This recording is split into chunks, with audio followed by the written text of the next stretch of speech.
Caros amigos, sejam bem-vindos ao novo ano, mas também a uma nova intervenção do Museu da Farmácia nas vossas casas. Este ano vamos dedicar, como julgo que sabem, um ano ao cinema. E um cinema que está ligado às farmácias, à saúde, mas também às coleções do Museu da Farmácia. Vamos ter tertúlias com pessoas extremamente importantes na nossa sociedade, porque é preciso também ligar estas pessoas à vida dos museus. Hoje, a nossa tertúlia vai ser sobre o Holocausto. E porquê? Porque o Museu da Farmácia, como julgo que muitos de vocês sabem, tem algumas peças deste período. E o filme escolhido é a Lista de Schindler. E então, nada melhor do que conversar sobre a temática, mas também não na perspectiva histórica, mas também da perspectiva atual. Hoje temos importantes convidadas, a Esther Musnik, uma amiga deste museu desde longa data. Aliás, com ela nós fizemos a celebração dos julgamentos de Nuremberg, foi das nossas primeiras iniciativas, e agora não deixa de ser uma nova amiga, a Helena Ferro Gouveia. Julgo que conhecem a atividade da Helena enquanto intervenção na análise da política internacional e amavelmente aceitaram o estar aqui no Museu da Farmácia. E a minha primeira questão vai ser simplesmente esta. Este ano celebramos 80 anos do final da Segunda Guerra Mundial, mas também celebramos a abertura dos campos do Holocausto. Esther, hoje, passados 80 anos, e nem é necessário recordar este dia de libertação, ou é uma coisa já que não vale a pena? Não, eu acho que vale muito a pena e sobretudo neste momento em que nós vemos coisas que nós achávamos que tinham sido resolvidas, acabadas depois da Segunda Guerra Mundial, e nós vemos que não, que hoje as guerras continuam. Não é só uma questão das guerras, é também da situação em que muitos países se encontram e nós vemos que há um recrudescimento da violência, não só violência, não estou a falar só do antissemitismo que surge hoje claramente. Eu nunca acreditei no nunca mais, não é? Porque sei que o nunca mais não existe e sabíamos desde sempre. Mas a verdade é que nós vivemos hoje um clima muito propício à violência e, portanto, vamos lá ver, porque é que eu acho que é importante falarmos da Shoah? Eu prefiro a palavra Shoah do que Holocausto, porque a palavra Holocausto tem uma vertente religiosa, bíblica, que não é muito adequada à realidade. Mas porque é que eu acho que temos essa mesmo, eu diria quase obrigação? Porque o que nos mostrou a Shoah, o Holocausto, portanto, é que, contrariamente, nós pensávamos que a barbárie vinha de seres monstruosos, de seres, enfim, que não eram seres normais, eram seres ou completamente ignorantes, ou enfim. E a Shoah mostrou-nos exatamente o contrário, que pode haver a brutalidade máxima, a máxima violência, com pessoas que no fundo são normais, entre aspas, mas são normais. Quando nós pensamos no que aconteceu, não foi de facto obra de pessoas completamente ignorantes e violentas, não, foi de facto de um país que tinha uma cultura extremamente avançada, uma cultura maravilhosa, pode-se dizer mesmo, não é? A Alemanha, e que eram pessoas, no fundo, normais, entre aspas, tirando o Hitler, que não era lá muito normal, mas, digamos, toda a equipa que, no fundo, trabalhou para o Führer, como se dizia, não é? Eram pessoas normais, pessoas que tinham as suas famílias, que tinham as suas crianças, tinham as suas coisas, as suas casas, etc. Portanto, ou seja, o que nós entendemos e que é aplicado para hoje também é que podem surgir, a qualquer momento pode surgir acontecimentos como o Holocausto. Enfim, as coisas nunca se repetem da mesma maneira, obviamente, não é? Mas elas podem acontecer. E eu acho que, eu devo dizer uma coisa, em 2007 eu fiz um estudo sobre os manuais escolares e apercebi-me que não havia praticamente nada sobre o Holocausto. Não havia. Claro que Portugal não foi um país ocupado por Hitler e pelos nazis, portanto tinha uma outra atitude em relação à Segunda Guerra. Mas a verdade é que não havia nada a não ser uma coisinha muito pequenina sobre a Anne Frank, de vez em quando aparecia assim uma coisa. Então, eu organizei um grupo de professores para irmos num verão ao Yad Vashem, para uma formação específica só para professores portugueses, e fomos em 2008. Fomos para lá em 2008, sim. Eu até tinha receio de não conseguir ter essas pessoas, mas a resposta foi absolutamente surpreendente, porque fomos com 30 pessoas e estavam muitas mais que queriam ir. Quando chegámos a Portugal, depois do seminário que fizemos lá, eu pensei, não vamos deixar as coisas assim, vamos fazer qualquer coisa, vamos criar. E criámos esta associação, portanto, que foi legalizada em 2009. Desde aí visitámos todos os campos de concentração. Porque uma coisa é ler, outra coisa é estar lá. Porque há uma identificação muito maior com as pessoas. E ainda hoje, portanto, e continuamos ao longo dos anos, este ano vamos à Alemanha outra vez,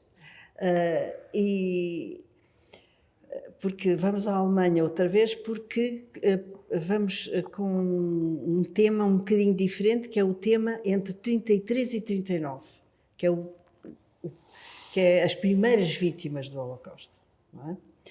Portanto, organizámos esta organização, criámos esta organização, e hoje temos uma rede de escolas pelo país todo, praticamente pelo país todo, e as pessoas mostram um grande interesse, os jovens mostram um grande interesse. No princípio, eu lembro-me, não vou demorar muito tempo, mas no princípio eu lembro perfeitamente que passámos o filme do Steven Spielberg numa escola. E no final do filme veio ter comigo um jovem e diz-me assim, mas isto é ficção, não é? Isto é ficção. Não sabia nada. Isto é ficção. E eu expliquei que não era ficção, que era uma realidade, etc. Hoje em dia, nenhum jovem, daqueles com quem trabalhamos, enfim, com as escolas com quem trabalhamos, já diria uma coisa dessas. Portanto, eu acho que sim, acho que temos que falar. Não quer dizer que se fale só do Holocausto, mas que se fale, através do Holocausto, sobre a situação atual. Helena, a tua vida levou a estar muito ligada à Alemanha. Este é um tema que hoje já se pode falar abertamente na Alemanha, ou esta questão ainda é um peso muito forte que as pessoas tentam evitar de falar nos nossos dias?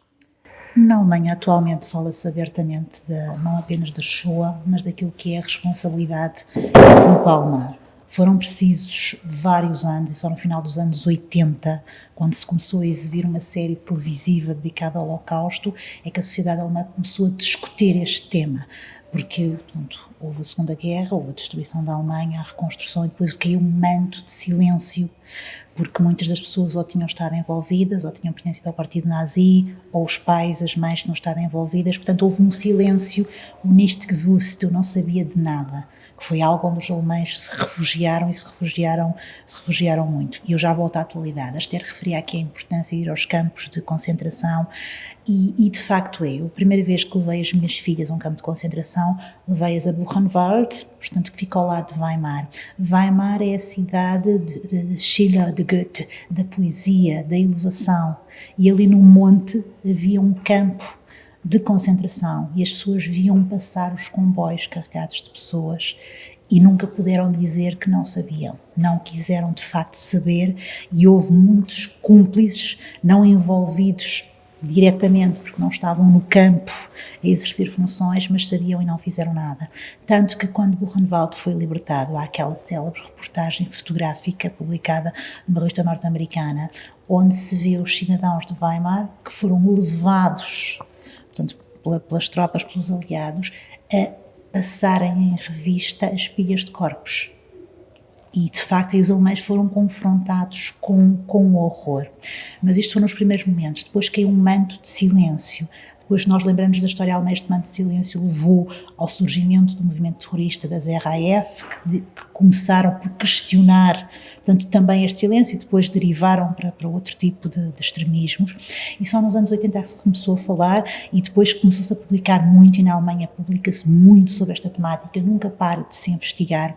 As escolas, quando ainda havia sobreviventes vivos, normalmente tinham, portanto, convidavam um sobrevivente para me falar com eles, fazem as visitas de estudo, portanto, os jovens alemães e quem estuda em escolas alemãs têm muito essa preocupação e é uma temática de discussão. Eu lembro-me há uns anos, final dos anos 90, que houve uma enorme discussão epistolar entre o Ignaz Bubis, que era o presidente, portanto, do Comitê de Judeus Alemães, que os judeus alemães estão organizados, portanto tem aqui uma estrutura, e o Martin Walser, que era um escritor, e aquilo epistolarmente foram trocando, portanto, pareceres sobre o Holocausto. O Martin Walser dizia, chega de se falar no Holocausto, chega de usar, eu falava mesmo na marreta do Holocausto.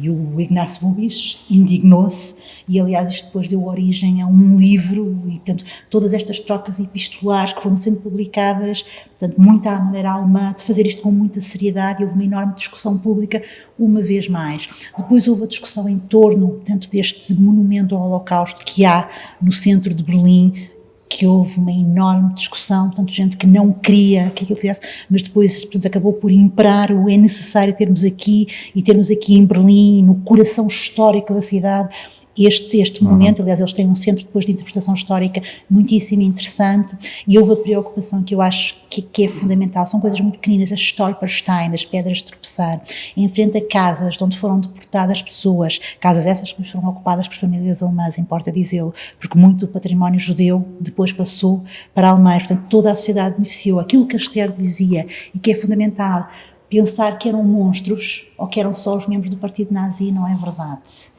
Eram pessoas normais, eram pessoas, muitas delas pessoas muito cultas, porque se tocava-se Mozart, tocava-se Liszt nos campos de concentração, e a seguir assassinavam-se pessoas. E eram pessoas que de facto recitavam poemas e conheciam Shakespeare. Não estamos a falar de brutos ou de bárbaros, estamos a falar de uma elite médica, uma elite de arquitetos, aliás, boa parte de Berlim. Portanto, são obras de um arquiteto genial. O cinema que nós vemos da Leni Riefenstahl é genial do ponto de vista da arte, no entanto é um instrumento de propaganda. Portanto, quando nós falamos, portanto, deste movimento da sociedade alemã que permitiu a ascensão do Führer e a implementação desta ideologia totalitária que foi o nacionalsocialismo, foi feita com o apoio da sociedade alemã. Apesar de haver uns poucos grupos de resistência, eram muito poucos. Por isso é que se explica o silêncio que houve a seguir à Segunda Guerra Mundial. Mas foram sendo feitos estes gestos, portanto, estas Stolpersteine, ainda hoje em dia se vê, e há preocupação, eu vi isso muitas vezes e comoveu-me sempre, dos vizinhos limparem quando elas estão sujas, estarem de joelhos a limpar aquelas Stolpersteine. Portanto, são coisas que eu vi. A sociedade alemã tem muito isso e há muito essa preocupação. Há também, atualmente, e isto prende-se, eu sei que isto é politicamente incorreto, mas eu vou dizer, com movimentos migratórios e sobretudo com a chegada de muitos migrantes que não são, portanto não são italianos, não são portugueses, não são gregos, nem são turcos. Portanto, as primeiras vagas migratórias foram destes 4 países e são pessoas, comunidades bastante bem integradas, mas com a chegada de um conjunto de imigrantes de países árabes ou muçulmanos, as coisas têm sido bastante mais complicadas e temos também uma esquerda que começa não a ser revisionista, porque não vai tão longe, mas a achar que é uma chatice ter que estar a falar do Holocausto e ter que estar a lembrar a responsabilidade alemã, sobretudo porque faz a transposição disto, de projeção para o atual governo de Israel. Mas voltando concretamente ao Holocausto, fala-se abertamente, discute-se abertamente, sabe-se quais são as responsabilidades alemãs. Os políticos alemães pediram diversas vezes perdão por isto. Aliás, nós lembramos da imagem do Willy Brandt ajoelhado em Varsóvia, portanto, em frente ao gueto de Varsóvia. Nós lembramos Helmut Kohl, que era historiador e que tinha uma enorme sensibilidade para esta questão. Aliás, o Museu de História Contemporânea Alemã, que é em Bonn, foi criado por ele. Portanto, houve aqui, dos chanceleres, houve sempre aqui uma preocupação em não esconder, e em termos de investigação, há muita investigação histórica, são publicadas centenas de livros sobre aspectos, sobre temáticas, sobre questões não conhecidas do Holocausto, portanto fala-se abertamente e é importante que se fale, porque quando não se conhece a facilidade com que se chega ao Holocausto, porque estes anos que precederam o Holocausto são fundamentais. As primeiras leis raciais, a forma como os judeus foram discriminados, o aproveitamento por toda a sociedade. Foi muito fácil, o discurso de ódio, aquilo que nós ouvíamos na rádio alemã da altura, os panfletos são exatamente iguais e estão a ser usados exatamente da mesma forma agora no século XXI. Com meios diferentes, temos as redes sociais, temos outro tipo de propaganda, mas a forma como é feita matricialmente é o mesmo discurso, a mesma coisa. Portanto, é importante perceber-se que as palavras, que o ódio tem consequências, e é importante conhecer-se como é que se chegou lá e como é que as pessoas se radicalizaram e que vantagens é que tiraram dessa radicalização. Helena, eu queria só fazer uma pergunta, já passo. Sentiste alguma diferença nessa perspectiva que estás a falar entre os alemães que vieram da República Democrática Alemã dos alemães da República Federal Alemã? Essa perspectiva, tu sentes alguma diferença ou hoje essa perspectiva não há diferença nenhuma? Esta é uma pergunta muito difícil. Os alemães de leste, ou da antiga RDA, passaram de uma ditadura nacional-socialista para uma ditadura comunista. E naturalmente que não interessava também à ditadura comunista, portanto, porque havia outras preocupações, porque estávamos em guerra fria, fazer o estudo que se fez, portanto, na Alemanha. Mas quando se começou a falar do Holocausto, já a Alemanha estava unificada. Sim. Portanto, não há aqui uma justificação, se quisermos, racional ou lógica para que esse trabalho não tenha sido feito. Se bem que a leste nós encontramos, portanto, mais xenofobia, claramente, apesar da percentagem de estrangeiros ser menor, encontramos um grau bastante acentuado de antissemitismo também, isso também é uma verdade, mas poder-se aprender pelo facto da liberdade na Alemanha, portanto nos 5 estados da Alemanha de Leste, ser mais recente, só ter chegado nos anos 90, parece imenso tempo do ponto de vista histórico não, é muito, muito pouco tempo, e ter sido, portanto, um processo também doloroso, porque eles também tinham que se ocupar, no fundo, com a sua própria história, com os seus próprios desaparecidos, com os seus próprios traumas, e, portanto, talvez se possa explicar desta forma, mas isto é uma percepção minha, com base em leituras feitas, portanto, empiricamente é isso que eu considero. Agora, que na Alemanha, de um modo geral, portanto, há esta noção da responsabilidade, a culpa foi ultrapassada, no sentido de somos responsáveis, já não somos culpados, já estamos a falar de terceiras gerações, mas fala-se abertamente. Eu conheci muitas pessoas que disseram: o meu avô esteve no partido, o meu avô combateu, ou o meu pai, e eu conheço pessoas da minha idade, portanto, que são, aliás, um bocadinho mais velhas que eu, cujos pais, portanto, combateram muito novos, 18, 19 anos, e depois foram feitos prisioneiros, estiveram na Sibéria, e depois regressaram em 54, e depois todos aqueles diálogos interfamílias que não aconteceram. Foi muito complicado e muita gente que só descobriu a responsabilidade dos pais posteriormente e que cortaram relações. Portanto, a Alemanha teve ali também uma história muito, muito complexa, daí a dificuldade inicial em se falar sobre estes temas. Mas hoje em dia fala-se abertamente, os museus são muito claros, em todos os museus há referências, há peças, há fotografias, portanto não fogem a olhar, são confrontados diariamente. Berlim é um exemplo paradigmático, em todo o lado, em qualquer esquina de Berlim, há uma referência àquilo que se passou, à responsabilidade alemã, mas também noutras cidades, Nuremberg, estou-me a lembrar de Munique, há aqui muito esta preocupação, manter a memória, tentar cumprir o Nivira, porque a expressão é o Nivira, eu compreendo que a Esther duvide dele, eu também tenho muitas dúvidas, eu acho que é uma coisa que temos que estar sempre a lutar para que nunca aconteça, mas é muito fácil voltar a acontecer. Eu queria dizer uma coisa. Desculpa. Um investigador que eu admiro muito é o Jan Kershaw. Ele escreveu um livro sobre a opinião alemã, a opinião dos alemães em relação ao que se estava a passar. E ele diz: a colaboração não foi muita, mas a indiferença sim. E essa é que é a questão fundamental hoje, quando nós pensamos, que é, as pessoas dizem, quer lá saber, é noutro país, sei lá, assim, coisas assim. Sim. A indiferença, como é que se pode dizer, abre o caminho, a indiferença abre o caminho para o pior, e nós sabemos que essa é uma questão muito importante, porque grande parte da população, mesmo em Portugal, em uma série de países, a indiferença é uma realidade. As pessoas preferem, não percebo nada disso, não quero saber, estou cá com a minha vida, pronto. E isso é muito mau. Porque, na verdade, se tivesse havido, quer dizer, nós não vamos agora fazer especulações sobre o passado, mas se tivesse havido menos indiferença, houve luta, houve combate, houve, mas muito minoritária. E eu acho que esta questão da indiferença nós temos que pensar hoje, porque nós estamos a ver nascer numa série de países, uma série de situações. Eu não digo coisas que se parecem com o Holocausto, não quero fazer essas comparações, mas que são perigosas para aquilo que para nós é essencial, que é a liberdade, a democracia. Essas duas coisas são fundamentais, entre outras, mas essas são fundamentais.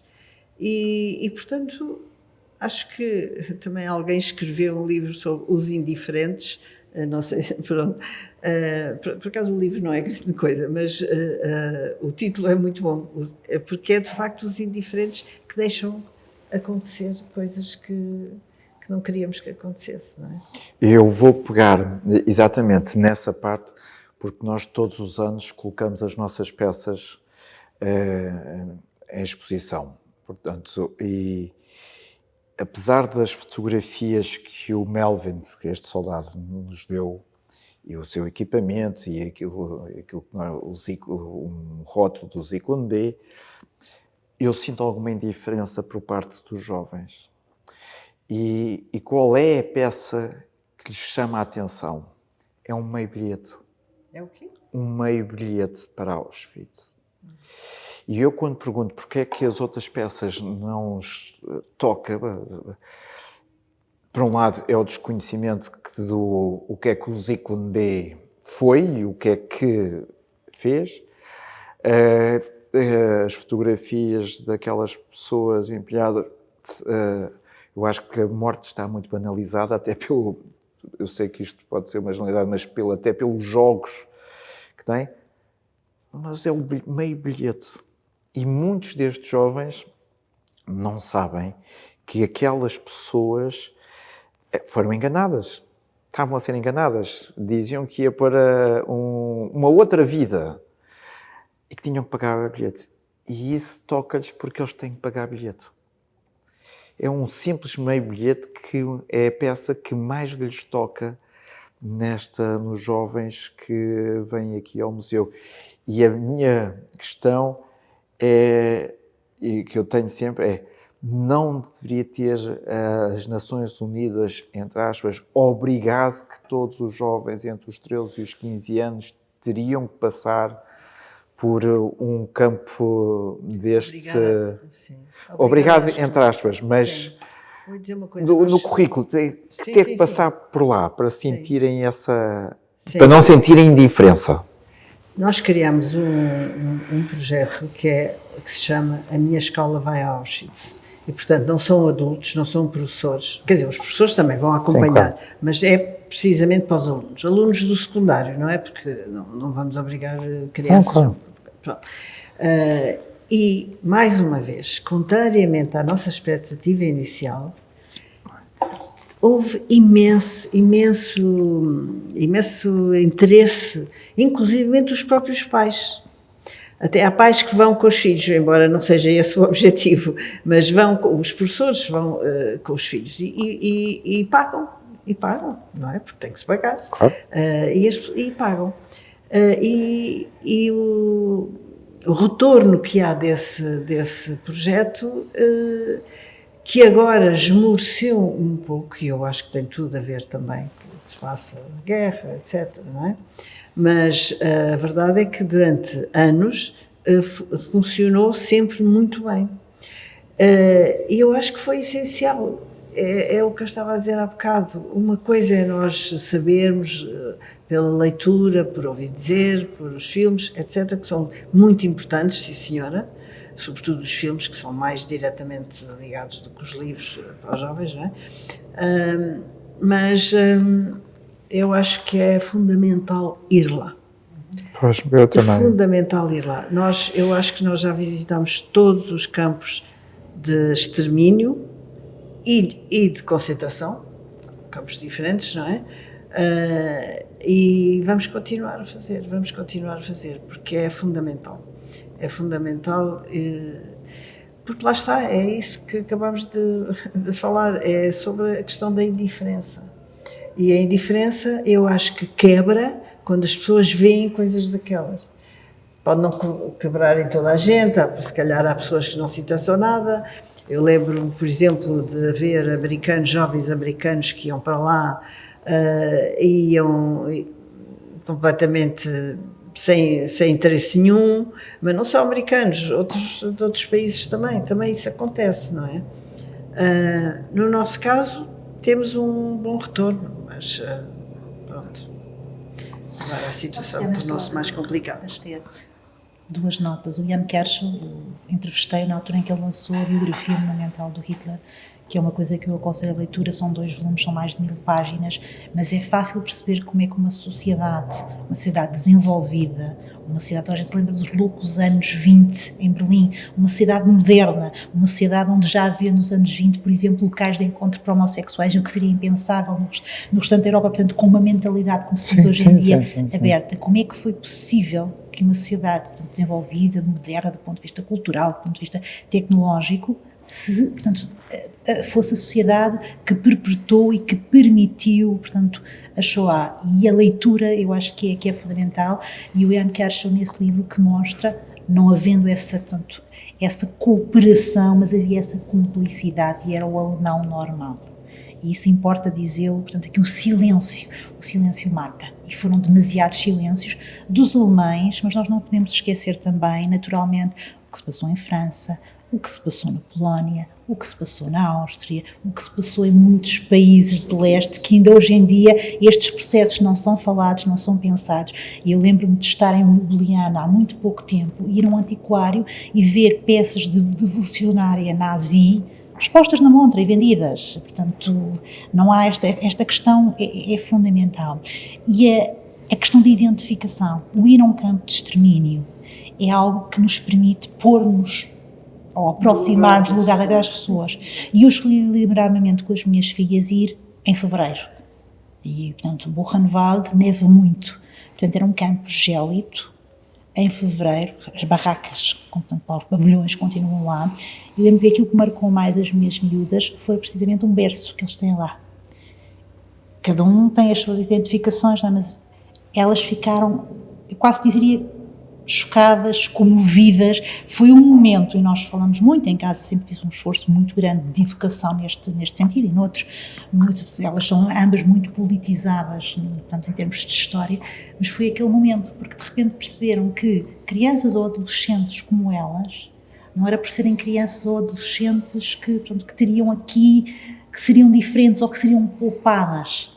E acho que isto é importante, como é importante mostrar aos jovens o momento da seleção.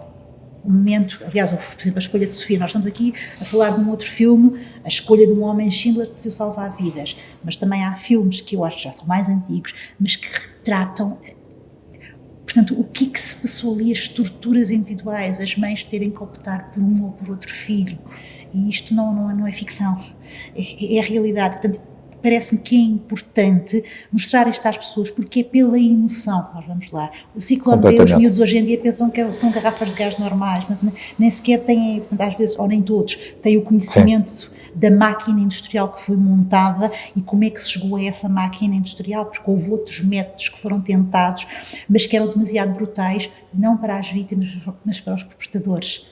Aliás, quando se lê esta história, percebe-se que vários dos soldados das unidades de elite alemãs depois tinham problemas, portanto, sentiam a culpa do fogo, e foi para evitar o sofrimento dos alemães que se foi nesse sentido. Isto, portanto, mas já são detalhes históricos, mas o fazer esta identificação e o perceber-se como facilmente chegamos lá, quando se banaliza o mal, quando se normaliza determinado discurso, quando se desumanizam pessoas. Ontem mesmo foi queimado um centro infantil na Austrália, judeu.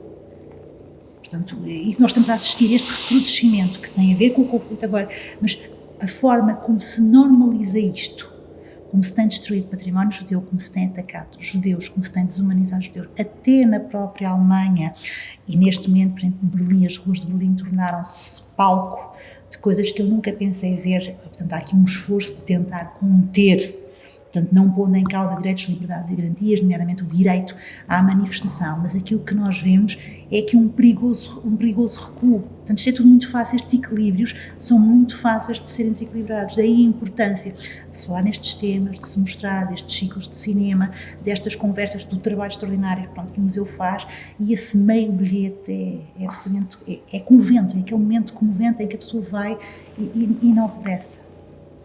E é muito fácil chegarmos lá à volta.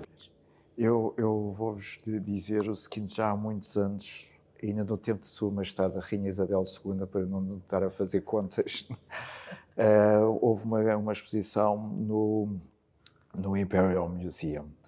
E o momento que eu acho que tocou muito nas pessoas foi na entrada para a exposição.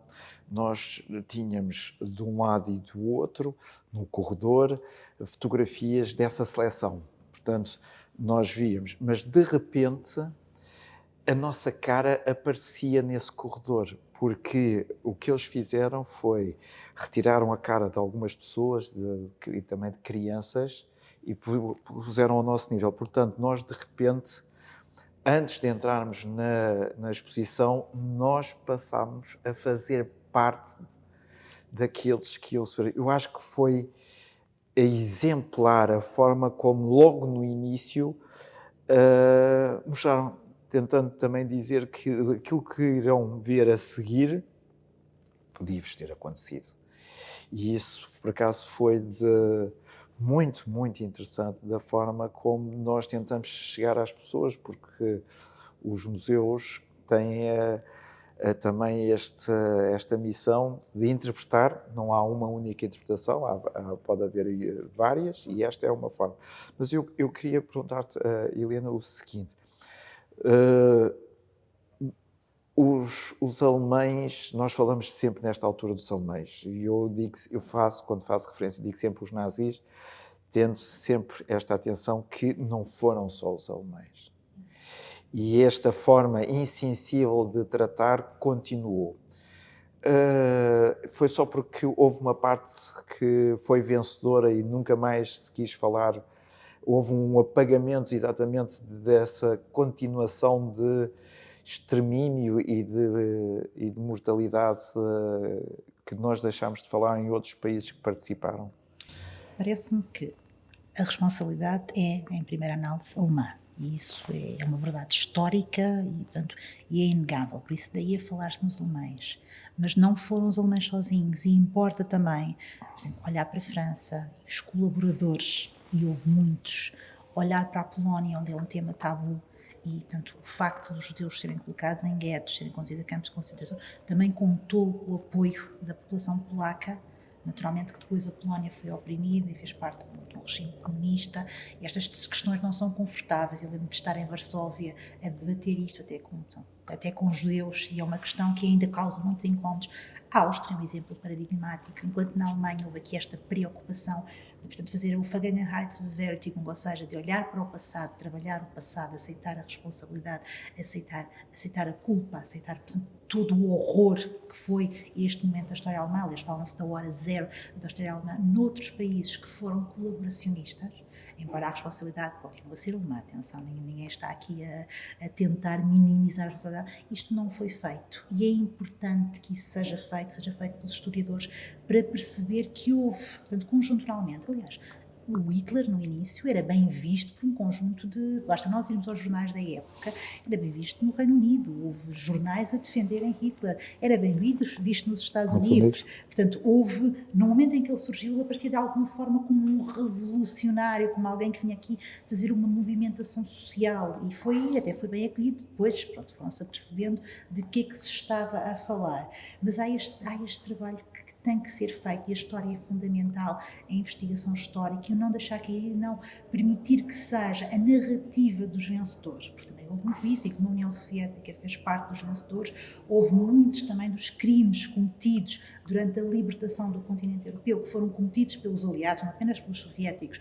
Nós falamos muito, por exemplo, na violência sexual como arma de guerra, que é uma constante em todas as guerras da antiguidade clássica. Aconteceu muito, e houve muitas mulheres alemãs, e sobretudo em Berlim, que foram violadas por soldados aliados, sejam eles soviéticos, sejam eles americanos. Isso é uma coisa que aconteceu e de que se fala muito pouco. Houve muitas crianças que nasceram. As guerras depois têm vários dramas humanos dentro das próprias guerras. Houve muitas crianças que nasceram, portanto, dessas violações, e depois acabaram em orfanatos alemães, e que foram sempre filhas de culpados, porque eram filhas de mães, portanto, que tinham vivido no período nazi e que seriam naturalmente nazis, mas eram filhas do inimigo, e essas crianças viveram torturadas até hoje. Portanto, é um lado da história estudada, sei aqui só, portanto, um exemplo. Há muito para nós descobrirmos, e sobretudo perceber que este horror, portanto, acaba por condicionar gerações e gerações. Portanto, é muito importante falarmos disso, e os museus aqui têm de facto esse papel primordial para mostrar os objetos, para colocar as pessoas no sítio, porque assim, os livros são lineares, por muito bons que sejam, nós lemos, registamos, mas é diferente de ver, de sentir, de percepcionar, e sobretudo falar com as pessoas. Eu lembro-me de ter conhecido um velhinho. A Bona foi destruída a 95%, essa é onde eu vivi, a 95%, durante os bombardeamentos. E depois foram voltando as pessoas, fez a reconstrução, só uma parte antiga que sobreviveu. Conheci um velhinho, tinha sido soldado, tinha estado, portanto, a servir o exército nazi, e ele vivia com a culpa. Ele só dizia: perdoem-me, perdoem-me, perdoem-me. Portanto, é muito complicado. Estas coisas são muito, muito complicadas. Depois a vida dele foi dedicada, aliás, é uma coisa bonita que a história alemã tem, a trabalhar precisamente com instituições judaicas e com o diálogo interreligioso e intercultural. Ele foi muito jovem, portanto, foi daqueles que foi combater, tinha 17, 18 anos. Portanto, era uma geração que não tinha quase outra hipótese. O antigo Papa Ratzinger também fez parte das Forças Armadas, portanto, alemãs. Era uma geração que quase não tinha como fugir daquilo, e depois viveu a vida inteira torturada com isto, e consciente da responsabilidade, mas nunca diziam que não tinham responsabilidade. Ao contrário daqueles que foram de facto responsáveis. Vou só trazer mais uma pessoa. Eu ainda conhecia a Leni Riefenstahl, a cineógrafa, a grande realizadora do Hitler, e entrevistei-a, tinha ela 96 ou 97 anos, quando ela lançou o livro de memórias, em Frankfurt, na Feira do Livro. E ela dizia-me: não, eu não sabia de nada, eu estava a fazer o meu trabalho. E o que é que uma pessoa faz quando é confrontada com isto? Claro que eu a questionei, é como questionar uma parede. Mas ela dizia-me: não, eu estava a fazer o meu trabalho, eu não sabia. E esta foi a postura de muitos alemães, sobretudo aqueles mais envolvidos, durante muito tempo. O Albert Speer, o grande Sim. arquiteto, também estava a fazer o seu trabalho, que era construir ali o Terceiro Reich. Portanto, nós tivemos aqui, de facto, uma elite que sabia, que depois não quis saber. Tivemos muitos cúmplices, tivemos alguns que lutaram e também temos muitos alemães, importa dizê-lo, que esconderam os judeus, que os protegeram, que lhes deram abrigo, portanto, à medida daquilo que era as possibilidades com muito risco de vida, portanto, o fizeram, e famílias comuns, e tivemos muitos alemães que beneficiaram, portanto, há aqui, esta indiferença teve a ver também com algum benefício próprio.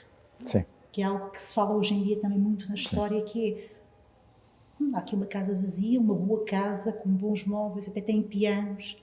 Aliás, este filme muito recente que saiu sobre, portanto, estas famílias ali que nunca víamos Auschwitz, mas víamos as cinzas de Auschwitz a cair, portanto, nos jardins da família, víamos a mulher da família a vestir as peles dos judeus. Isto aconteceu também muito. E é muito fácil esquecer que os outros são humanos, se eu, humano, posso tirar benefício de algo que é de outro humano. E todos nós somos capazes disto. Os totalitarismos, sejam eles de esquerda, sejam eles de direita, são muito fáceis de se montar e depois as pessoas a responder de uma forma positiva se têm que tirarem algum benefício. Portanto, nós, como humanos, não somos perfeitos, nem há uma moral perfeita, nem somos kantianos. Poderíamos ser, deveríamos ser, mas não somos. Por isso o perigo reside, o perigo existe, e daí a importância de se falar nisto e de se falar nas consequências, de se falar neste que foi o genocídio. Houve naturalmente outros genocídios, e houve genocídios já em pleno século XX, quando nós dizíamos univida. O Ruanda é um exemplo paradigmático de outro genocídio. Não teve foi o cariz industrial, propositado e direcionado que teve portanto, o genocídio nazi. Esther, para passarmos depois para a última parte, sentes que hoje todo este legado histórico tem sido mantido e é aceito por parte dos descendentes, os descendentes de todas as pessoas que sofreram este genocídio, sentem essa missão de continuarem a passar de geração para geração para que esta sua história pessoal também seja a história da humanidade? Ou o tempo pode estar a fazer que os descendentes dizem, isto já foi antigo, isto não foi nada comigo? Não há uma resposta única para isso, porque eu acho que há pessoas que vivem, portanto, descendentes, que vivem com esse sentimento de culpabilidade, e há outros que não querem nem ouvir falar nisso, não é? Portanto, aliás, na Alemanha foi preciso passar uma geração para que as pessoas reconhecessem o que tinha, as pessoas, quer dizer, para que se começasse a realizar e a reconhecer o que se tinha passado. É um processo muito difícil e muito heterogéneo entre as pessoas. E eu vejo isso, por exemplo, até com outros países. Por exemplo, a França.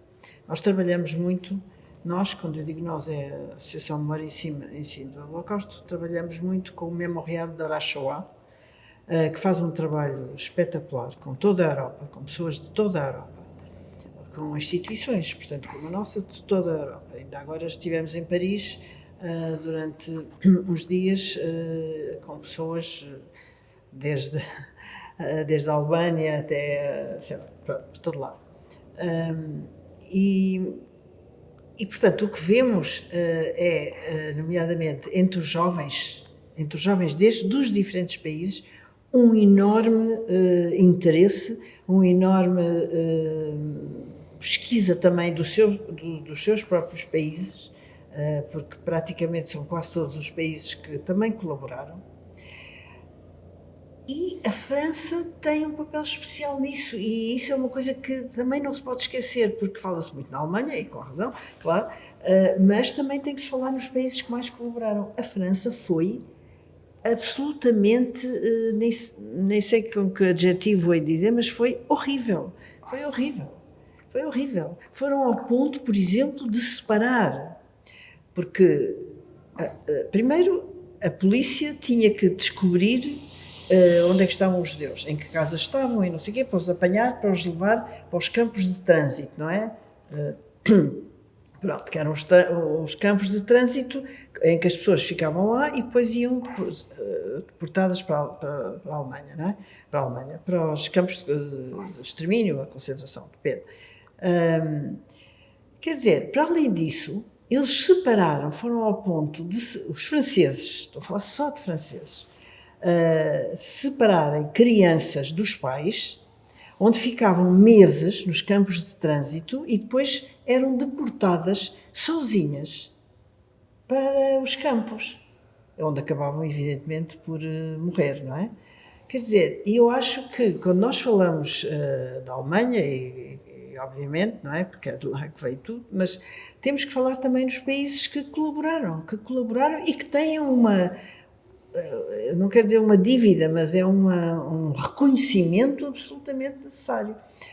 Coisa que é feito, por exemplo, por esta organização, o Memorial de la Shoah, mas não é feito por muitas pessoas. Nós sabemos perfeitamente, e isso é contado em vários livros, que quando os sobreviventes chegavam às suas casas, essas casas estavam, de facto, ocupadas. Já estavam ocupadas.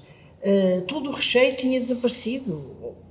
Pronto. Quer dizer, e portanto, a França teve um papel, eu acho, extremamente negativo. Claro que houve também resistência, inclusive com portugueses até que participaram da resistência. Mas isso, e uma resistência bastante importante, mas isso não apaga a colaboração que foi feita. Tal como também falamos na Itália, Mussolini, não é? Quer dizer, a um dado momento nós sabemos que os alemães ocuparam o norte da Itália, não é? Nós temos, na nossa comunidade, na comunidade israelita de Lisboa, nós temos pessoas, como por exemplo, tínhamos, algumas já faleceram, não é? Como Anela Maíssa, por exemplo, que era italiana, não é? E que depois fez uma carreira, que já era pianista na Itália, mas que teve que sair e veio para Portugal porque o marido era de origem salónica e, portanto, tinha aquele documento de proteção que o governo republicano fez a uma série de países para ser reconhecido e tudo, não é? E, portanto, esses países também têm, quer dizer, também têm que falar por si, não é? São parte daquilo que foi. Não colaboraram por acaso, colaboraram muito. Por uma razão muito simples, e isso vamos para o outro assunto, que é um assunto muito complicado, que é o problema do antissemitismo. Nós sabemos perfeitamente que os dois grandes países onde o antissemitismo era mais feroz na época, no século XVIII, XIX, XX, etc., eram de facto a Alemanha e a França. E a França, talvez a França e a Alemanha. A França tem um legado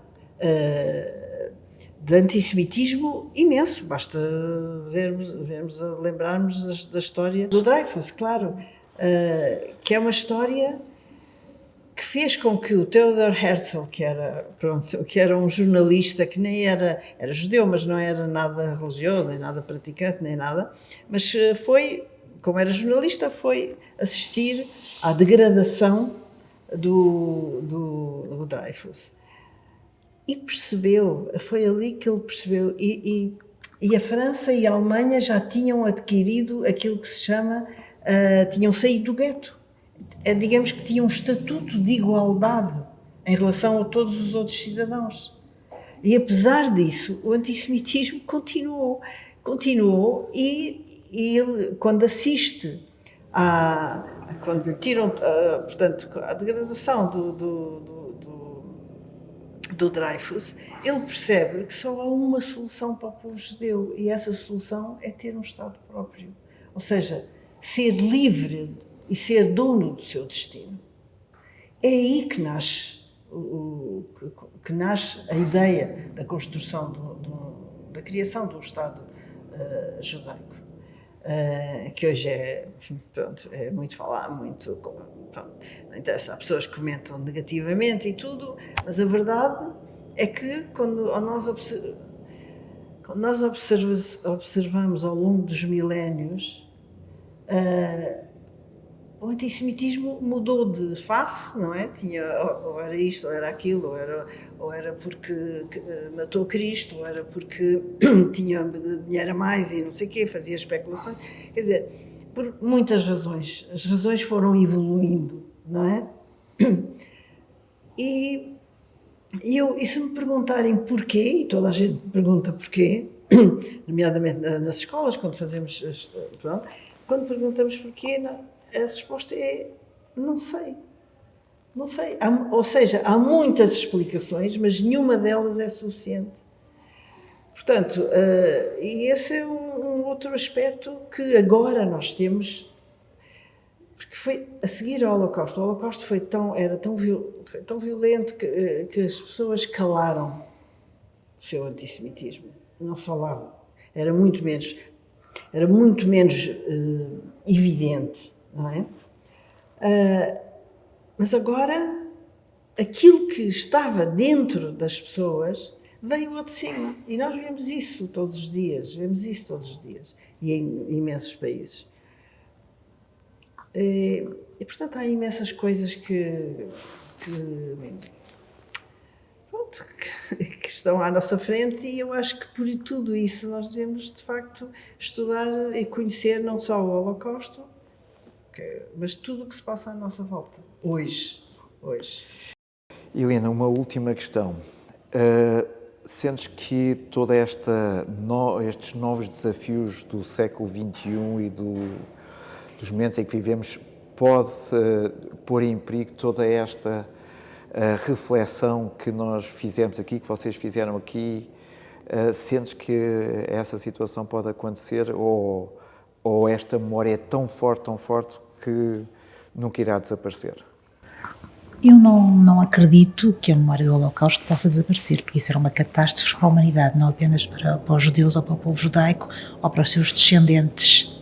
Portanto, será a hora zero da história, que estamos a falar de um genocídio industrial pensado, dirigido, portanto, sentada à mesa não é uma coisa espontânea, houve conferências, houve, portanto, aqui um processo que foi sendo amadurecido e a procura de uma solução, ironicamente, uma solução final. Portanto, não acredito que isso possa desaparecer. Agora, o que eu vejo com preocupação é este recrudescimento do antissemitismo transvestido de antisionismo, sendo que as pessoas falam de sionismo sem perceberem de que é que estão a falar e de que tipo de sionismo é que estão a falar, confundindo um sionismo messiânico religioso com aquilo que é o sionismo político, que não é nada mais, nada menos do que a criação de um Estado judaico e onde os judeus tenham um porto de abrigo, portanto, para estarem seguros das perseguições que foram sofrendo ao longo de milénios. Porque se há uma constante histórica, e nós também a temos na história portuguesa, é a perseguição aos judeus. Nós, por vezes, e sobretudo a nossa geração, talvez a geração mais nova não se percebe isso, nós, até nas nossas expressões populares, está prejada de antissemitismo. Vejamos, quando alguém fazia alguma coisa má, o que é que lhes era dito? Olha, não faças judiarias, não seja judeu. Portanto, a associação do judeu ao que é mau, ao que é errado, àquilo que é usura, portanto, está aí também muito por um papel da Igreja Católica, que teve aqui um papel preponderante. Aliás, nós tivemos os pogroms em Portugal, em Espanha, a expulsão dos judeus, e portanto a nossa história está marcada por isto, e quem conhece a história portuguesa também sabe, portanto, o que é que nós fizemos e como fomos prejudicados, também pode dizer, por o fazer, e como depois a Holanda e os Países Baixos floresceram ao receberem os judeus que foram expulsos de Portugal e de Espanha. Mas isso é aqui, portanto, um outro aspecto. Agora, parece-me que há aqui o perigo deste antissemitismo que nós vemos, que é visível nas televisões, é visível na comunicação social, é visível na forma como está a ser narrado este conflito no Médio Oriente, que é perfeitamente enviesado. Nós podemos ser muito críticos, devemos ser muito críticos do governo israelita, das suas políticas, portanto, dos seus aliados políticos, da forma, portanto, como Israel tem conduzido isto.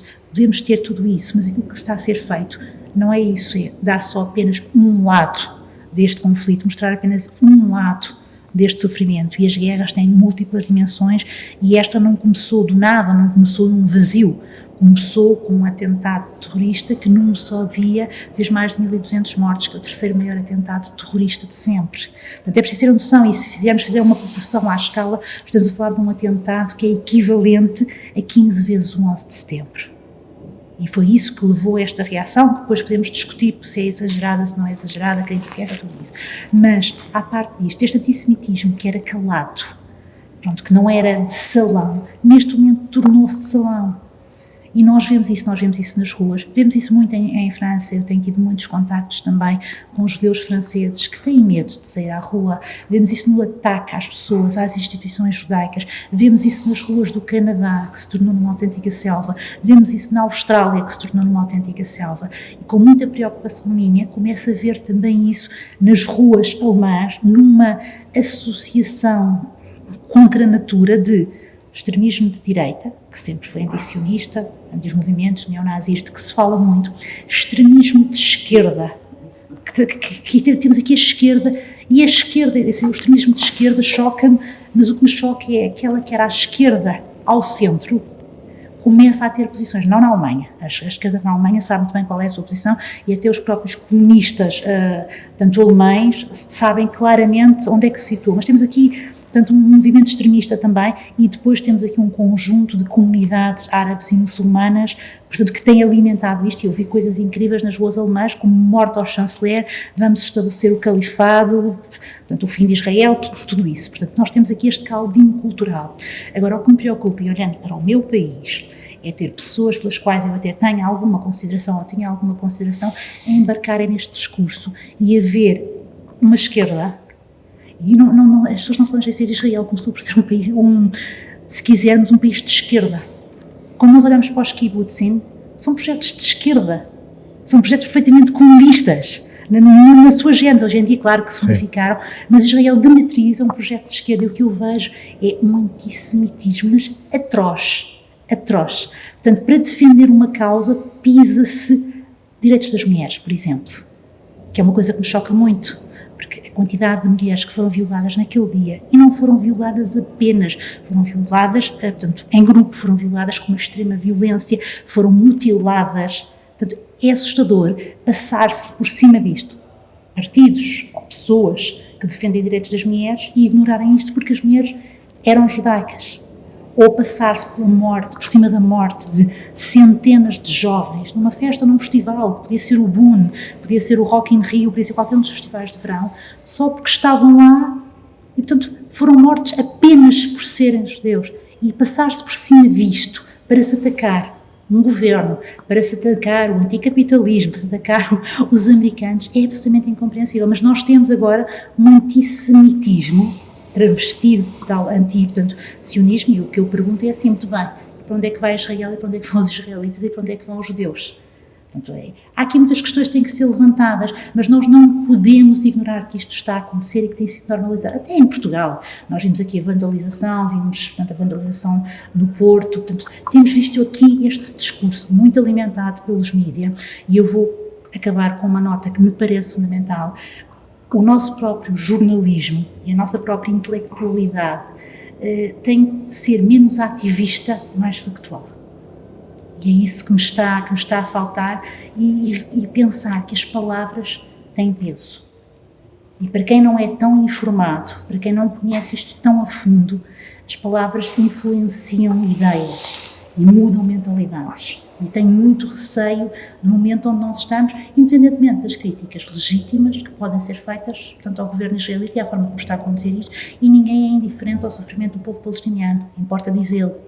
Agora importa contextualizar isto tudo e perceber porque é que nós estamos aqui e que o antissemitismo nunca desapareceu. E, caríssima amiga, futuramente vamos ter um museu ligado à história judaica. Podes, se quiseres, não falar da questão israelita, mas podes falar, para terminar, do futuro museu. Sim, sim. E terminamos com a esperança de um futuro museu, de um novo museu na nossa cidade de Lisboa. Sim, exatamente. Portanto, o museu, nós temos já, portanto, a arquitetura pronta, portanto, o desenho do museu está feito, já foi aprovado anteriormente pela própria Câmara de Lisboa. Fica situado numa zona especial, que é a zona de facto de Belém, onde estão praticamente, não todos, mas grande parte dos museus em Lisboa. Nós temos também temos uma equipa profissional muito boa, de museólogos e enfim, sobretudo de museólogos e de museógrafos, não é? Temos também a coleção praticamente, quer dizer, ainda faltam alguns elementos, não é? Mas está bastante avançado. E pronto, esperamos que é um museu que vai contar, não é um museu que vai falar de judaísmo, quer dizer, é um museu que vai contar a história dos judeus portugueses, desde o Império Romano, nós temos peças desde essa altura, até à atualidade. E, portanto, é um museu que tem várias secções, não é? A primeira secção, efetivamente, vai ser sobre a cultura judaica. Cultura no sentido amplo, não só religioso, mas também cultural, não é? E depois é toda a história, desde, como eu disse, desde o Império Romano até aos dias de hoje, passando, obviamente, também pela Segunda Guerra, com certeza, e eu acho que este museu pode ser muito importante para o conhecimento, de facto, do que é, porque imensa gente às vezes vem perguntar mas o que é ser judeu, o que é ser judeu, o que é que isso é, e eu penso que um museu vai explicar melhor do que muitas palestras o que é que foi. Temos um auditório, vamos ter um auditório com 200 lugares, portanto é muito importante também para passar filmes, teatro, conferências, palestras, etc. E temos uma coisa muito especial no museu, que é um centro de investigação. Um centro de investigação. Um centro de investigação com o nome Bachmann. Bachmann era um colecionador que, aliás, porque há dois tipos há um empréstimo, não é? Digamos, Sim, um depósito das peças, e sabe melhor do que eu, e a doação. Portanto, temos as duas coisas por parte dele e penso que, portanto, está no testamento dele, não é? Antes dele falecer, e isso para nós é muito importante. O arquiteto que temos, como se sabe, é o Daniel Libeskind, que é muito conhecido internacionalmente e também muito, pronto, tem feito uma data de museus, nomeadamente museus judaicos, mas não só. Pronto, e esperamos que inauguração? A inauguração está prevista para 2027, mas nestas coisas nada é certo, não é? Sim, senhora. Portanto, não tomem isto como uma certeza. Sim, senhora. Eu quero agradecer muito à Esther e à Helena o terem partilhado o vosso pensamento, a vossa alma e pronto. E espero que também tenha sido interessante passarem por aqui e é com muito gosto que vou recebê-las e o poderem ajudar no Museu da Farmácia, para mim e aqui para o nosso museu, será sempre bem-vindo.